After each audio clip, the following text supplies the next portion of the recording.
Սիրելի հայրենակիցներ, Հայաստանի Հանրապետական Կուսակցության պարլամենտական խմբակցությունը ներկայացրել էր հայտարարության տեքստ։ Հայտարարության տեքստում առկա պնդումները բոլորը գիտեն։ Դրանք եւս մեկ անգամ հիմնավորելու այս ամբիոնից կարիքը չկա։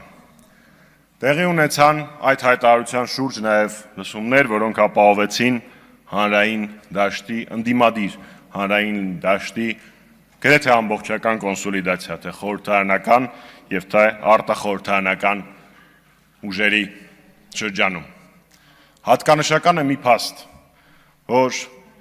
Հանրապետականի խմբակցության կողմից այս գործընթացի նախաձեռնումից մինչև լսումներ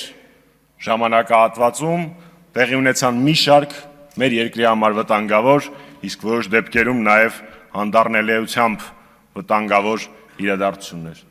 Բայց նույնիսկ լսումների պահից, այսինքն այս հայտարարության տեքստը ներկայացնելուց մինչև այս պահը արդեն իսկ տեղի են ունեցել հակաժողովրդավարական գործընթացներ, նոր ռեպրեսիոն ավելի ուժգին պրոցեսներ եւ նույնիսկ նաև դատավճիռներ, որոնք նույնպես կարող էին ներառված լինել այս հայտարարության մեջ։ Հենց այդ պատճառով ենք մենք ասում, որ Նիկոլ Փաշինյանին իշխանությունից հեռացնելը անհրաժեշտ է իրականացնել օր առաջ։ Դրա համար միակ գործիքը իմպիչմենտն է։ Եվ հենց այդ տրամաբանությամբ մենք ներկայացրել ենք եւ նախաձեռնել ենք իմպիչմենտի գործընթաց։ Նշենք, որ իմպիչմենտի հիմնական ուժը, իմպիչմենտը հաջողությամբ պսակելու կարևորագույն գրավականը հանրային լայն համախմբումն է, փողոցային պայքարով։ Այլ կերպ այս գործընթացը տեղի ունենալ չի կարող։ Հունիսի 7-ին, երբ այս գործընթացը նախաձեռնվեց, ձևաթղթի տակ ստորագրել էին 6 պատգամավոր։ Սեպտեմբերի 26-ի լսումների հայտարարությամբ եւ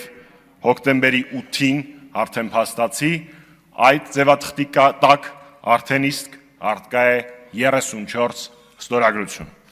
Անցյալ շաբաթ ես հանդիպել եմ Հայաստանի Հանրապետության ազգային ժողովի անկախ պատգամավոր Հովիկ Աղազարյանի հետ քննարկելու համար իմպիչմենտի գործընթացը եւ Հովիկ Աղազարյանի ու Հակոբ Ասլանյանի մասնակցությունը այդ գործընթացին։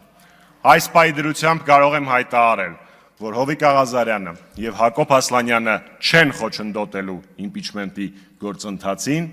եւ քննարկումները շարունակվում են։ Շնորհակալություն։ Շնորհակալություն։